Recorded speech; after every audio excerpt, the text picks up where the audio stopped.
Exode chapitre 27. Tu feras l'autel de bois d'acacia, sa longueur sera de 5 coudées, et sa largeur de 5 coudées. L'autel sera carré, et sa hauteur sera de 3 coudées. Tu feras, aux 4 coins, des cornes qui sortiront de l'autel, et tu le couvriras d'airain. Tu feras pour l'autel des cendriers, des pelles, des bassins, des fourchettes et des brasiers, tu feras d'airain tous ces ustensiles.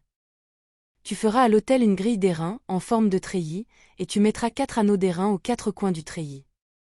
Tu le placeras au-dessous du rebord de l'autel, à partir du bas, jusqu'à la moitié de la hauteur de l'autel.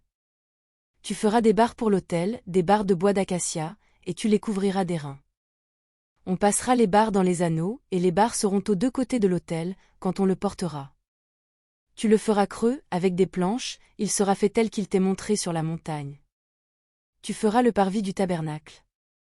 Du côté du midi, il y aura, pour former le parvis, des toiles de fin lin retors, sur une longueur de 100 coudées pour ce premier côté.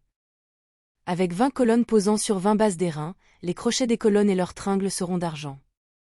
Du côté du nord, il y aura également des toiles sur une longueur de 100 coudées, avec 20 colonnes et leurs 20 bases d'airain, les crochets des colonnes et leurs tringles seront d'argent.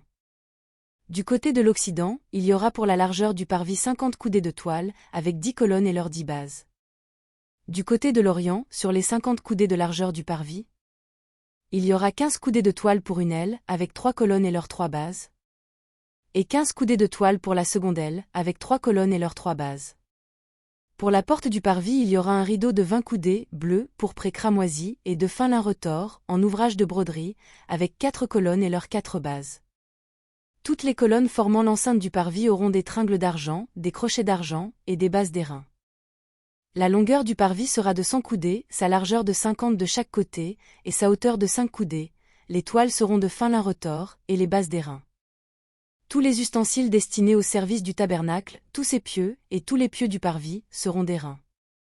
Tu ordonneras aux enfants d'Israël de t'apporter pour le chandelier de l'huile pure d'olive concassée, afin d'entretenir les lampes continuellement. C'est dans la tente d'assignation, en dehors du voile qui est devant le témoignage, qu'Aaron et ses fils la prépareront, pour que les lampes brûlent du soir au matin en présence de l'Éternel. C'est une loi perpétuelle pour leurs descendants, et que devront observer les enfants d'Israël.